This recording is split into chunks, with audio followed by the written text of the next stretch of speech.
आंकड़ों के मुताबिक साल 2021-22 में ईडी ने फेमा और पीएमएलए के तहत 6,493 केस दर्ज किए।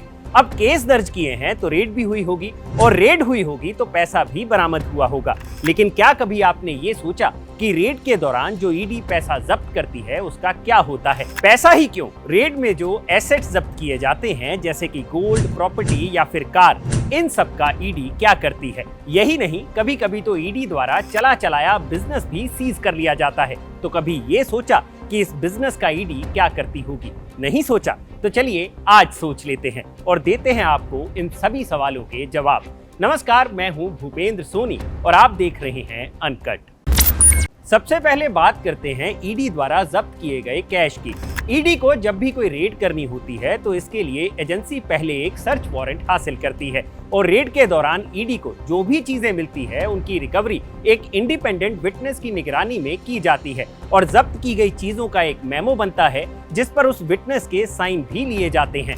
अब कैश को जब सीज किया जाता है तो उसका क्या होगा, इसका जो नियम है वो 2018 से पहले कुछ और था, और 2018 के बाद ये नियम बदल दिया गया। 2018 से पहले की बात करें तो ईडी द्वारा जिस एरिया में रेड की जाती है वहां के कंसर्न्ड एडमिनिस्ट्रेटिव जोन द्वारा खोले गए उनके फिक्स डिपॉजिट अकाउंट में सारा पैसा जमा कर दिया जाता था, और ये पैसा तब तक वहां रहता था जब तक केस चलता था, और फैसला आने पर अगर वो शख्स दोषी पाया जाता था तो एफडी अकाउंट से पैसा निकालकर गवर्नमेंट ट्रेजरी में जमा कर दिया जाता था, और अगर वो शख्स निर्दोष साबित होता था तो सारा पैसा इंटरेस्ट के साथ उसे वापस कर दिया जाता था।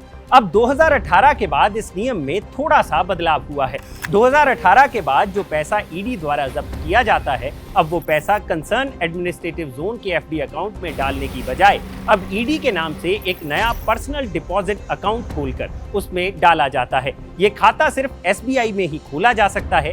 ये बदलाव इसलिए किया गया क्योंकि पहले जो एफडी अकाउंट में पैसा जाता था उस पर इंटरेस्ट भी देना पड़ता था, लेकिन जो बैंक खाता अब खोला जाता है उसमें कोई इंटरेस्ट नहीं दिया जाता। बाकी सारे का सारा प्रोसीजर 2018 से पहले जैसा ही है। वहीं गोल्ड की बात करें तो जब्त किए गए गहनों और गोल्ड को कंसर्न एडमिनिस्ट्रेटिव जोन के बैंक लॉकर में रखा जाता है, और फैसला आने पर उन्हें फैसले के आधार पर या तो सरकारी खजाने में या फिर व्यक्ति को वापस लौटा दिया जाता है। अब रेड के दौरान अगर ईडी ने किसी शख्स के एसेट्स को अटैच किया है तो ऐसी स्थिति में ट्रायल खत्म होने तक वो व्यक्ति उन एसेट्स का भी इस्तेमाल नहीं कर सकता।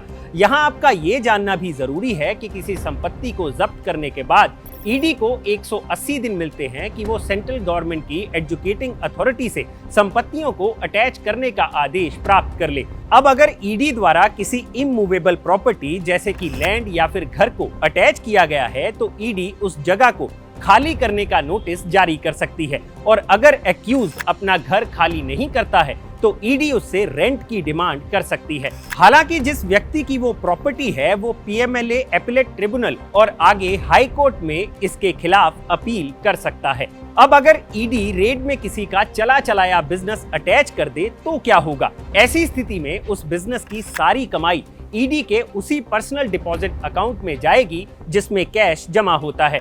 अब मान लीजिए अगर ईडी ने रेड के दौरान एक्यूज्ड की कार या फिर किसी और व्हीकल को जब्त किया है तो ऐसे में उस व्हीकल को सेंट्रल वेयर हाउसिंग कॉर्पोरेशन के वेयर हाउस में खड़ा किया जाता है, जिसके लिए एजेंसी को रेंट भी पे करना पड़ता है। और अब ये तो आपको पता ही है कि ईडी के केसेस कई सालों तक चलते हैं। ऐसे में व्हीकल वहां खड़ा खड़ा डेड हो जाता है, जिसके चक्कर में ना तो दोषी को और ना ही ईडी को ऐसे व्हीकल से कुछ मिल पाता था। कभी कभी तो ईडी को उस व्हीकल को बेचकर जो पैसा मिलता था उससे ज्यादा तो वो रेंट पे कर चुकी होती थी। इसी बात को देखते हुए नए रूल के तहत ईडी अब व्हीकल को एक्यूज को ही इस्तेमाल करने दे सकती है और उससे सरकारी रेट के हिसाब से रेंट चार्ज कर सकती है।